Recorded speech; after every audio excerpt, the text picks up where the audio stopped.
So glad we got the chance to talk now. Agreed. Perfect. So, how are you doing today? I'm all right. Yourself? Cool, cool. I'm perfect. So, I guess let's start off the interview because I know you had to leave out by 9, probably. Sure. Yep. All right, cool. So, I guess the first question is started is when did you wanted to get into shows and getting involved with Nickelodeon, all that stuff? Um, I guess from a pretty early age, I knew I wanted to do something in show business.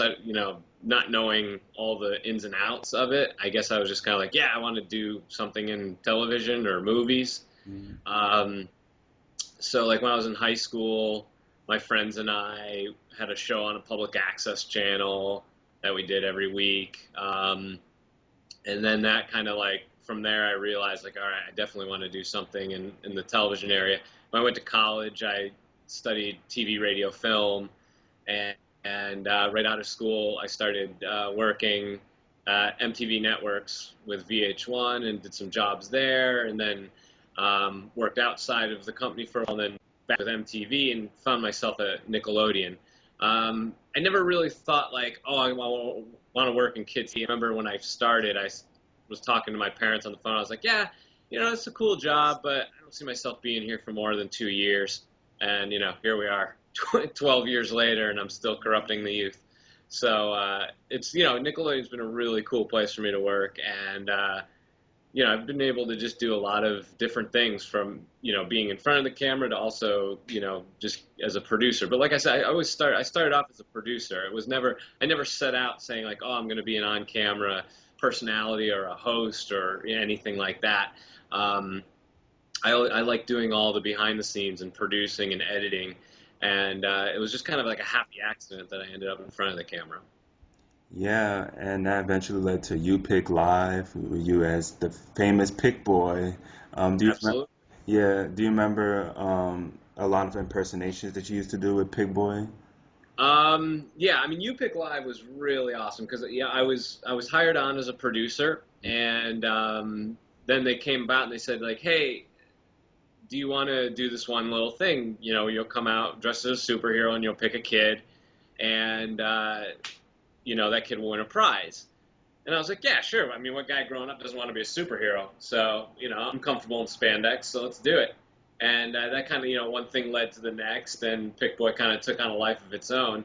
Um, and it was really cool. I mean, it was one of those things that really saw, becoming, it was one of those things, I guess I was always very aware when I was doing it that years from now, this will be something that like everyone will be sitting around their college dorm going, "Hey, what was that one show with that guy and the crazy, he wore a cape?" So like I grew up watching, Mr. Rogers and of course Sesame Street. Everyone grew up watching Sesame Street. So I kind of knew like then that I was going to be part of that world for these kids when they got older, and here we are. I mean, case in point, you're in college. You probably grew up watching, Yes, I did. all the stuff, all the crazy stuff we were doing. And I mean, You Pick Live was awesome. Every single part about it was great. We had a really great team of people behind the camera. We did over 400 episodes, and over the course of those 400 episodes, it was the same crew from day one to the day we finished, and that says a lot. It was one of those things that we were a really tight knit family, and we all loved coming to work, and it was just one of those things. I started every day going, there's no way we're going to get through today, and then I finished every day going, I can't believe we got through today, but there's no way we're going to get through tomorrow. And it was just one of those things. We were always trying to be better than we were the day before, and I think I think when you looked at the show, we were doing stuff that nowadays people go, oh yeah, okay, that's cool, but like back then it was like, I personally believe we were slightly ahead of the curve on that Yeah. show. Yeah, I was just about to say that ahead of your time, and that's what I felt like too. And one thing that stuck out to me is that in '04 you guys got to do a You Pick Live special at Nick Studios in Florida. Yep. Yeah, what was it like being there for the first time, or did you been there previously? We went during the first season of You Pick, the last So I guess that was December of 2002. Mm. And we went there to do the You Pick Live Goes Wild as we were promoting like a whole Rugrats Wild Thornberry crossover thing. Um, and we went there, and that was the first time I'd ever been to Florida, Orlando specifically, and then obviously within the old Nick Studios, and that was really cool. I didn't have Nickelodeon growing up.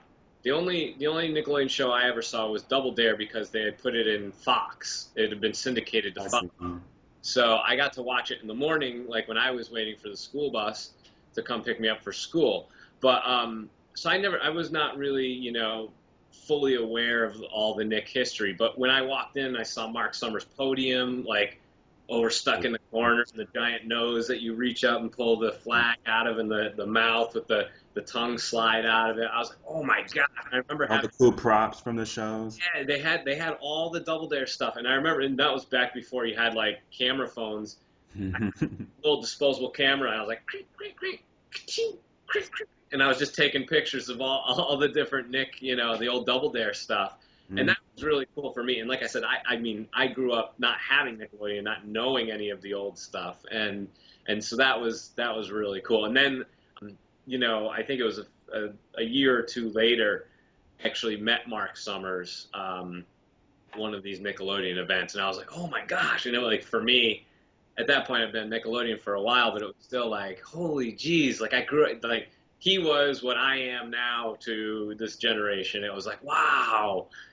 So, and and that was, like I said, our paths have crossed over the years, and it's kind of fun to, kind of share war stories with them.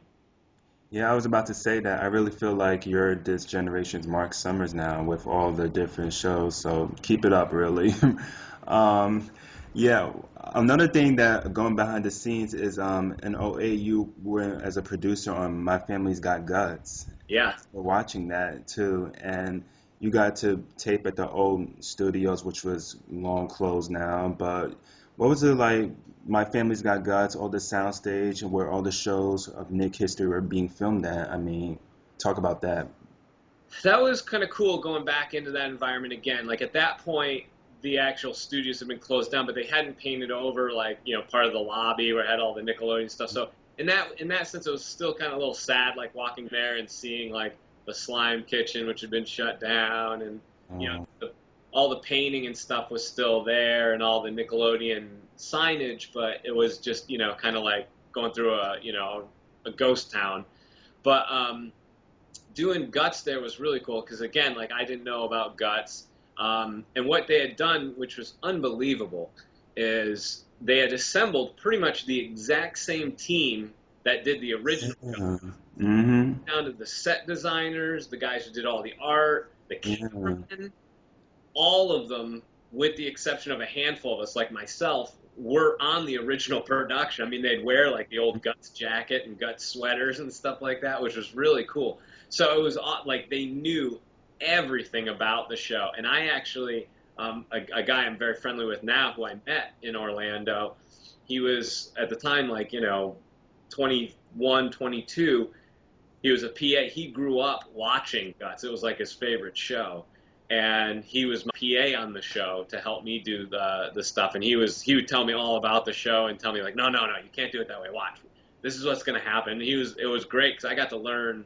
I was learning stuff from him, and it was really cool just seeing like the excitement that he had, to be able to be part of this production. And it was, again, it really came down to, like You Pick Live, having a group of people, a core of people that are just so passionate about what they're doing and the project they're working on, and what their output is. And I think if you can come into it with that attitude, it translates on camera. And that's one of the things that I personally try to do. I try to have as much fun at work as I possibly can, because if I can have fun, the people around me can have fun. And if everyone's having a good time, the viewer at home will go, wow, that's a fun show to watch. Yes, I've actually talked to several of your crew members from My Family's Got Guts. Adam Wurtzel, Oh, yeah. I talked to him, and Josh Yon, I know I both talked of to them. him as well. Yeah, And speaking of all the people who worked on the original Guts, Byron Taylor, he was the designer again, Albie Hetch. So that was really cool working with those guys again. What was different about Orlando specifically as working in LA and New York? Because I really feel like it was different in terms of TV production. Well, I mean, I think like besides the stifling humidity and daily storms that roll through the area, Mhm. um, I don't know. I mean, like with Orlando, you had big, huge sound stages that were just available to you because at that point, like I said, they weren't being rented out by Nickelodeon or anyone else. So you had like a lot of studio space at your disposal for a very cheap price. I know that might not necessarily answer you're looking for. Um, I think one of the biggest things that the Orlando studios offered that is probably unlike anywhere else is you have a built-in audience. The studios are right off Universal Park, so it's like, oh, we're shooting a show, we need an audience. Give me 10 minutes and 3 PAs, we'll run out into the park and and you could get hundreds of people like that, and they would be like, oh, watch a Nickelodeon show, absolutely, and then you could fill the stage, with a huge crowd within seconds. That's something that you can't get in New York, you can't get in LA. It's just one of those things where when you're attached to a theme park, Mhm. you're gonna be able to get a great audience, and audiences of all different ages too. You can get, parents, kids. That's I think the biggest thing that Orlando offered. Yeah, now stages were huge and right connected to amusement park. You just had everything offered to you basically. And did you have a favorite ride at Universal Studios? Did you ever get to go Yeah, I on that? did. That was always one of the things. Like whenever we would go there for U-Pick, Mhm. because it was attached to the park, and we had our badges got you, into obviously into the gate, but there was a big fence that separated the park from the sound stages. So during our lunch break, we'd have it's like, okay, we got an hour. We'd run over, like grab a sandwich, and then like me, Brent, Antonio, from U-Pick, we'd run out, through the parking lot, jump the fence, and run in and just keep an eye on the clock and go, okay, we got to hit the Dueling Dragons, the Spider-Man ride, and the Incredible Hulk roller coaster and get back before. Um, I'll be right in. We had to start work again. That was the big thing, is trying to get through all three lines to get to the front and then do all three roller coasters and jump the fence back and get back on time. And we were successful.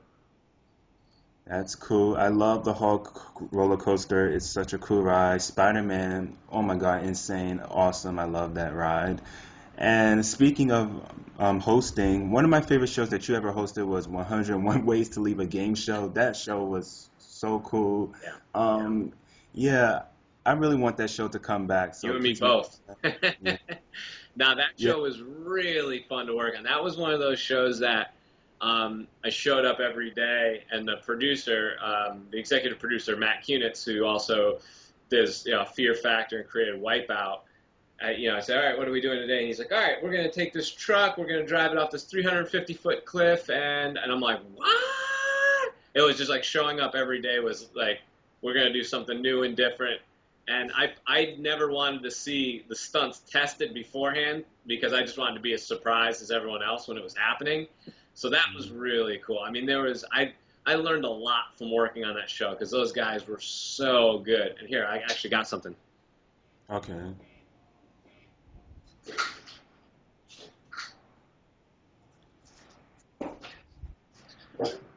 This is the trigger from the top of the tower that I use to eject people.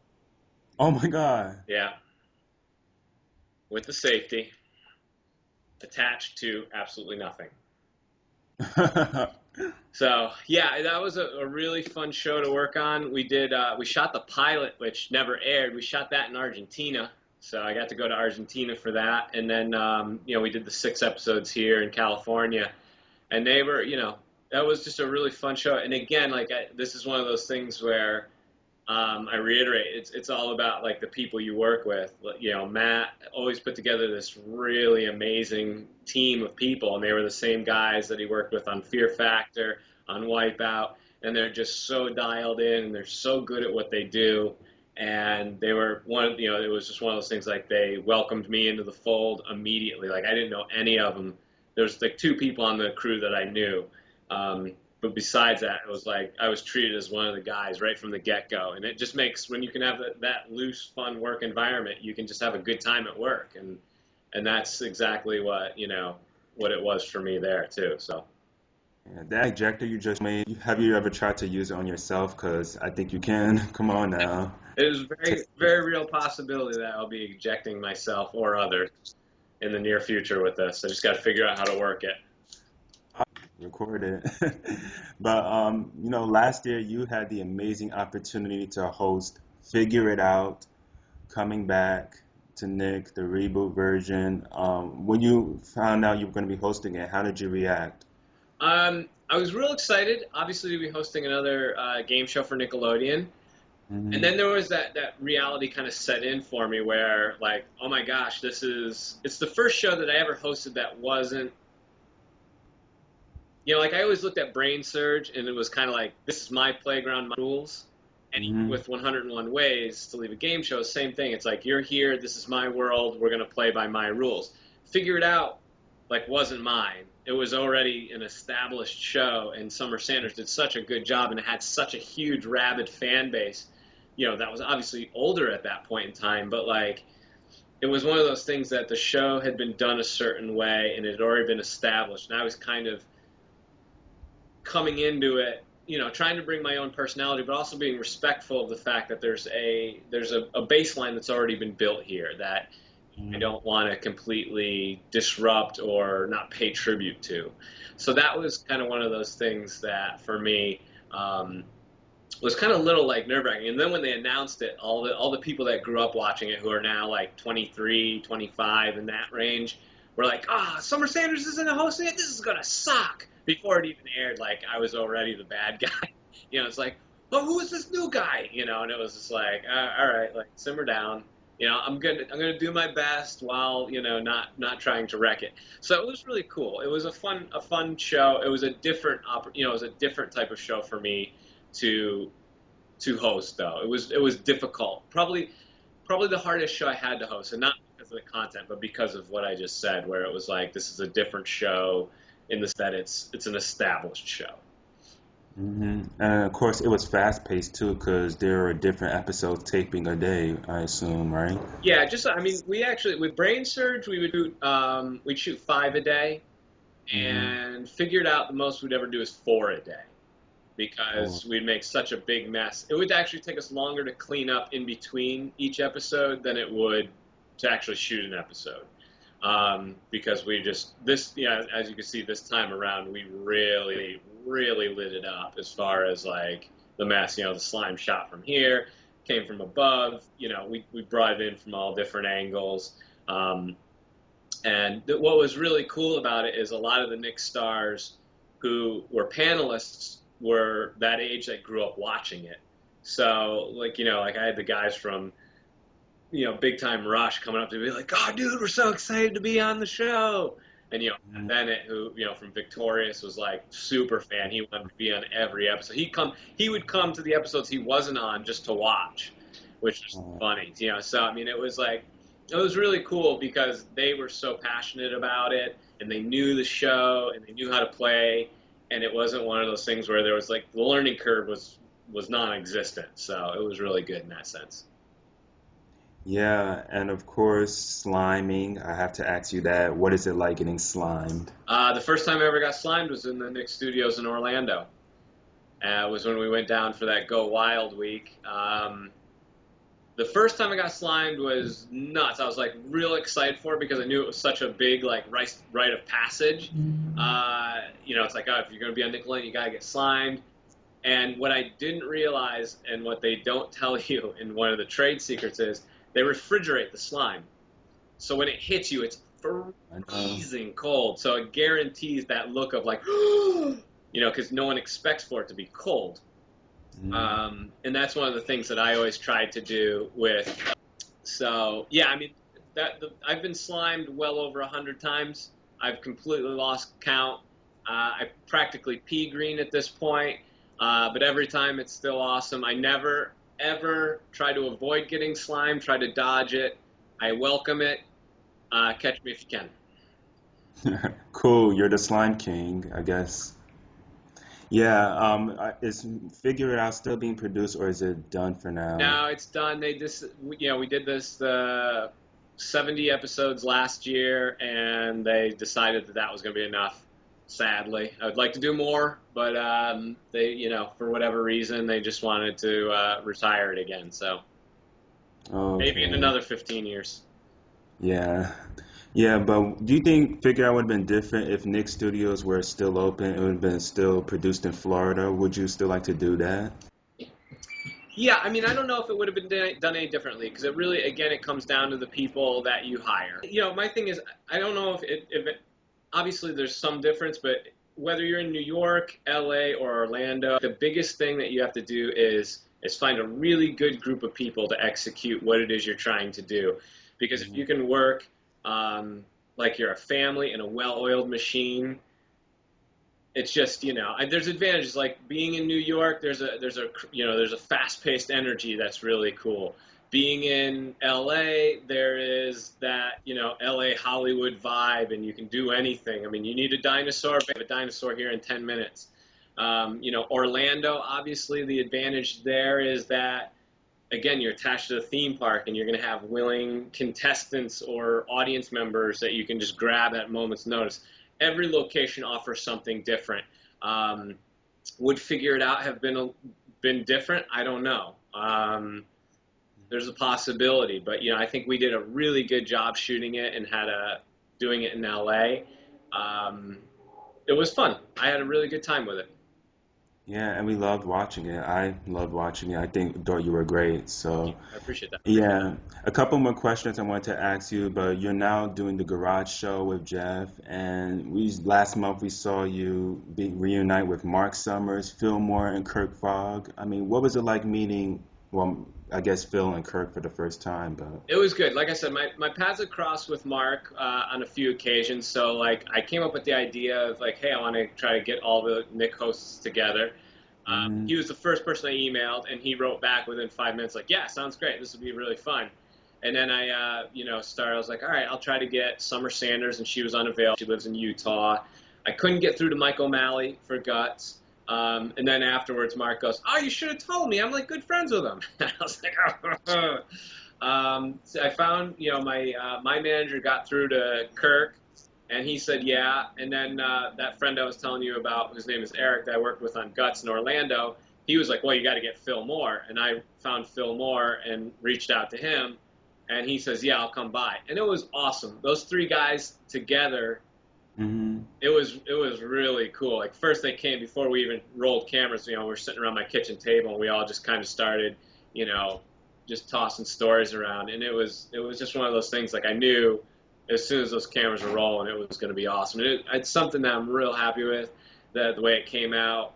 I'm really happy that I got to meet both Kirk and Phil. I still talk to them, via phone and email now.